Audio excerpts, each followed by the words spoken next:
Today, our concluding part 2 of top books on bribery and corruption to read in 2025. This is Tom Fox, and welcome to the Sunday Book Review.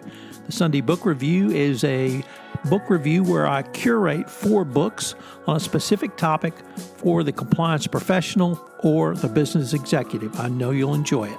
Now, a quick word from the sponsor of the Compliance Podcast Network, Ethico. If you're a compliance officer, middle managers are crucial in getting your programs from you to your frontline employees.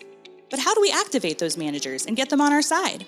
Ethico's new Middle Manager Toolkit equips you with the skills needed to empower your managers, to promote a culture where ethical behavior thrives and employees feel empowered to speak up. Learn how to turn frontline managers into ethical leaders with our new white paper, Empowering Middle Managers as Ethics Champions. And did I mention you can get the whole toolkit for free? Head to ethico.com to download the full toolkit today.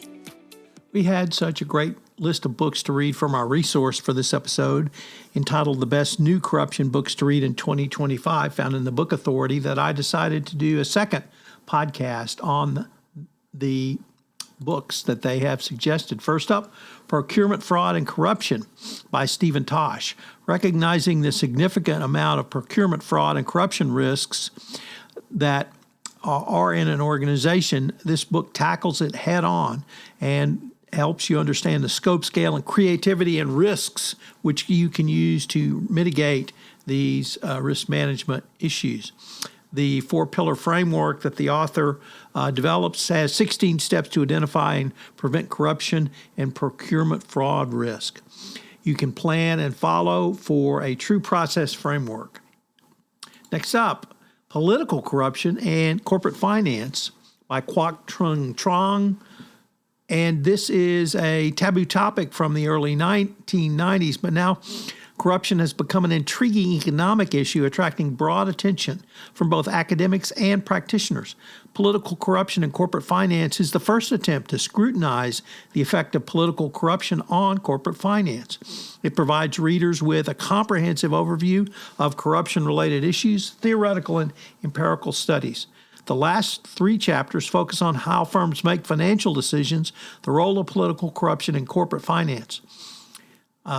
Next up, Managing Corruption, Turning Present-Day Corruption into Good Corruption in My Country of Hope by Wright, Aloba, and Victoria Aloba. Let me ask you a few questions to gauge your level of corruption. Have you ever used the black sheep of your family to cook, clean, or babysit while promising to take care of them? Have you ever taken properties of family members upon death? Well, these are some pretty interesting questions from countries where corruption might be embedded literally into the very fabric of the country. And it really speaks to what is corruption, how does corruption affect people on a day-to-day basis, and how you can try to change it.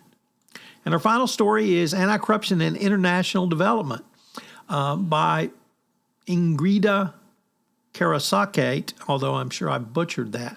Corruption is linked to a wide range of development issues, including undermining democratic institutions, slowing growth, and contributing to government instability.